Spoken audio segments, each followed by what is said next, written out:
If we asked you to rate RFM, what would you give it? A perfect 10? 5 stars? A thumbs up? How would you rate the latest book you're reading? Or your freshman year so far? Or your RFM teacher? On second thought, let's just move on. I would guess that it didn't take long for most of you to answer those questions, because if you're like any typical teenager, you've got an opinion for just about everything. So get ready to put those skills to work for this week's reading strategies: analyzing and evaluating.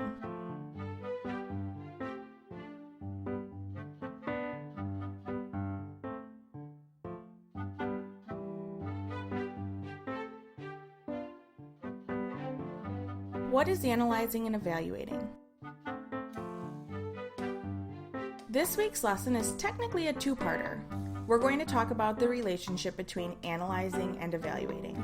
To analyze and evaluate means to make judgments about what I read and explain why.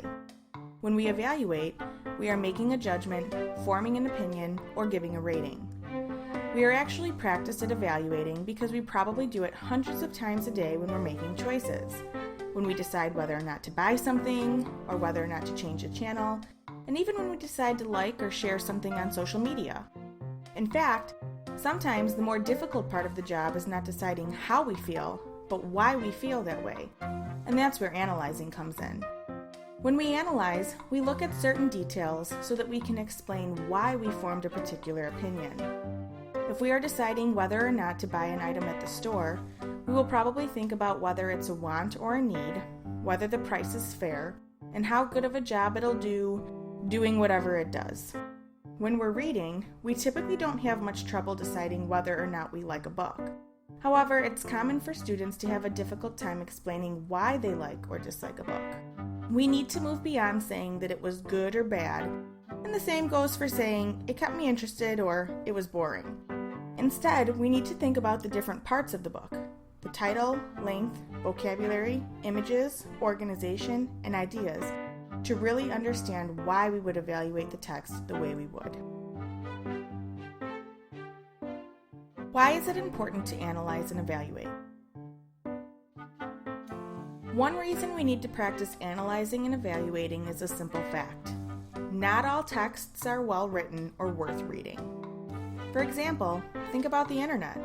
There are millions of websites out there, but not all of them are very good. Some have links that don't work, some are difficult to see or read, some have grammar and spelling errors, and some just outright have false information. Books, articles, and magazines can have the same problems. It's up to us to determine what is worth reading and believing. That's why we need to analyze and evaluate every time we read, whether we're reading fiction texts, like short stories or novels, or nonfiction texts, like textbooks or news articles. Your time is precious. There's an endless supply of stuff worth reading, so there's nothing wrong with abandoning a text that you give a poor evaluation to. With one caveat. You do have at least a few more years where your job is being a student, and sometimes that means part of your job is reading stuff that you might not be totally interested in. That's okay. You don't have to love everything you're assigned to read. Plenty of it is not meant to be entertaining. But the bottom line is you still have to do it, and analyzing and evaluating can actually help make it less painful.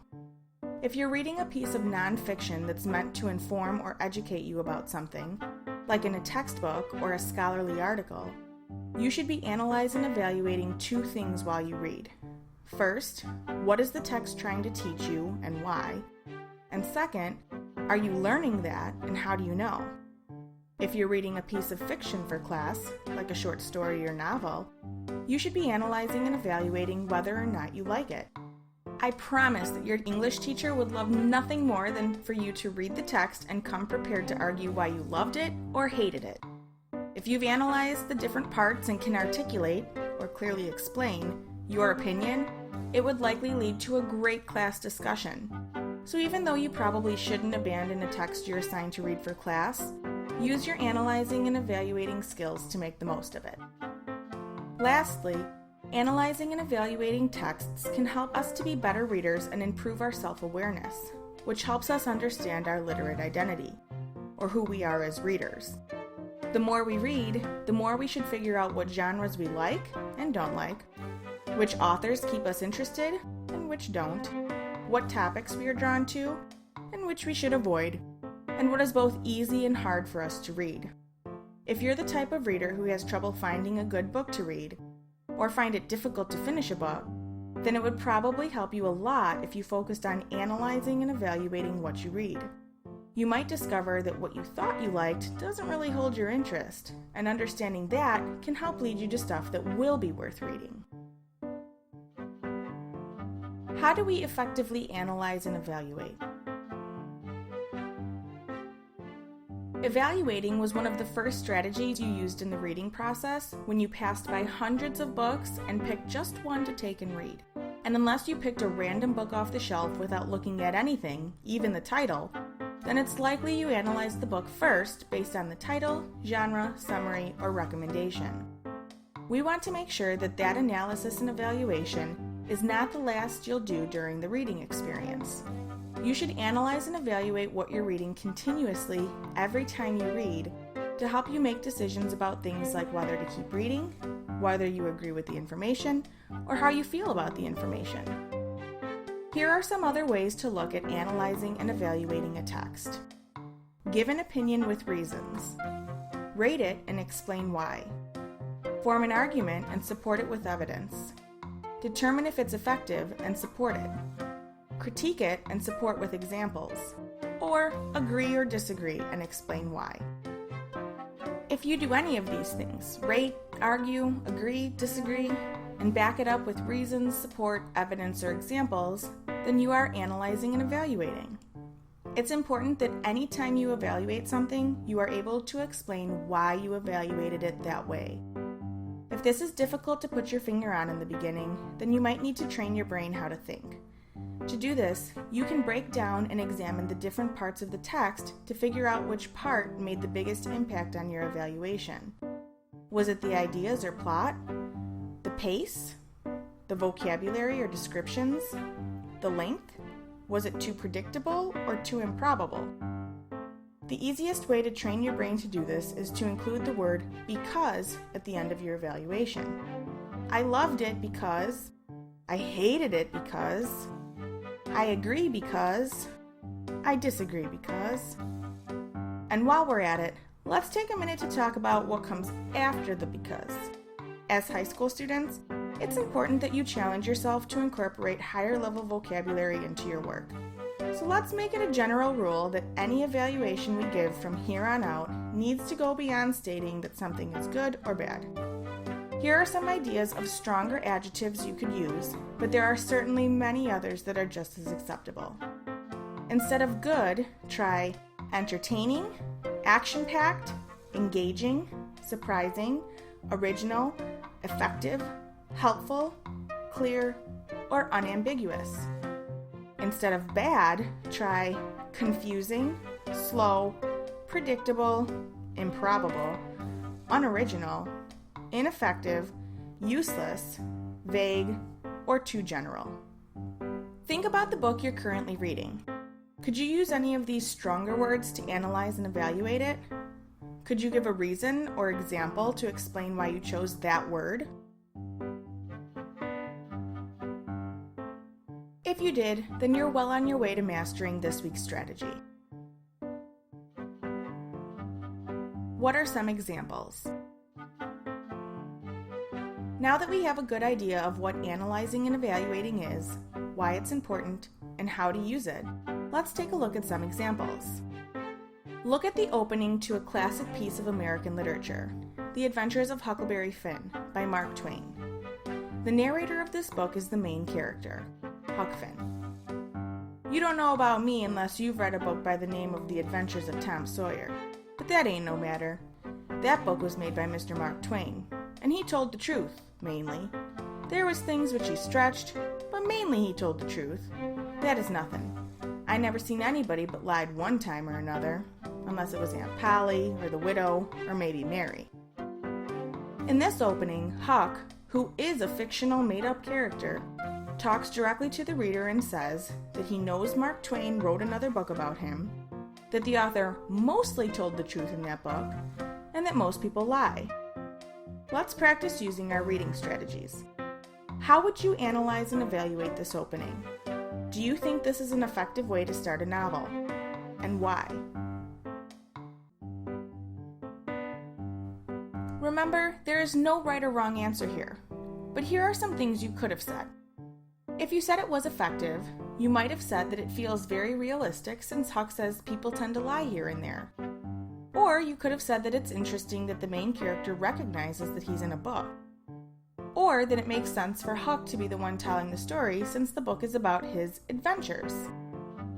On the other hand, if you said it was ineffective, you might have said that the reader should be suspicious of Huck lying to us throughout the book since he says that most people tend to lie. Or you might have said that it's confusing because this book starts by talking about a different book and other characters that we might not know about.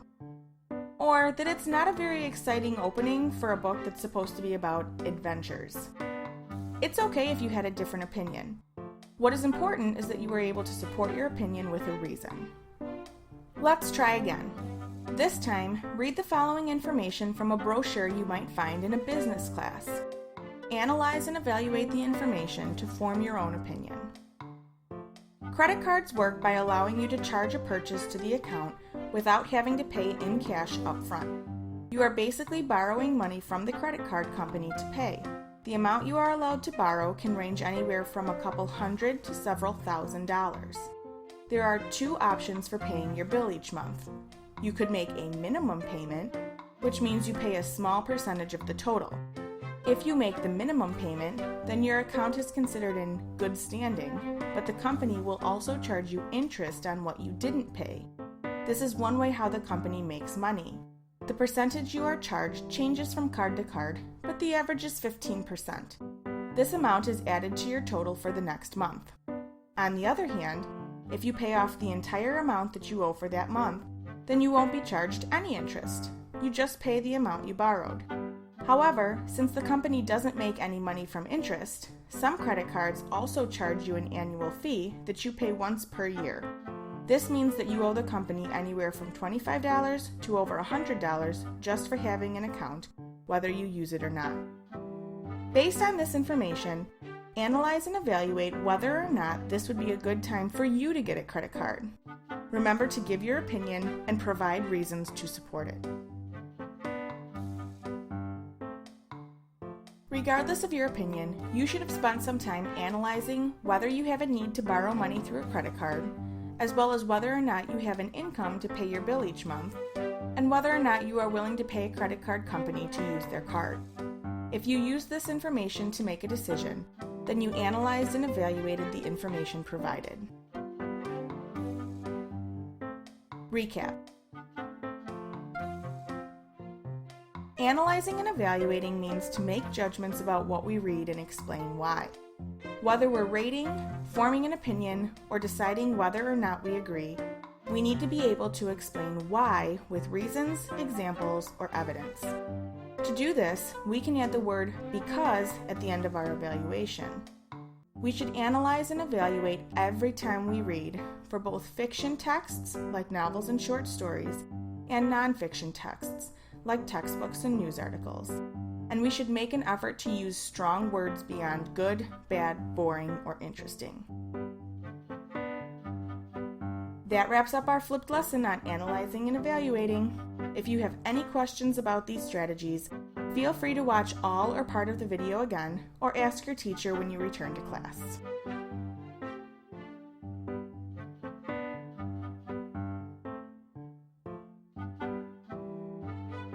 Click the link in the description box below to access a Google form for this lesson.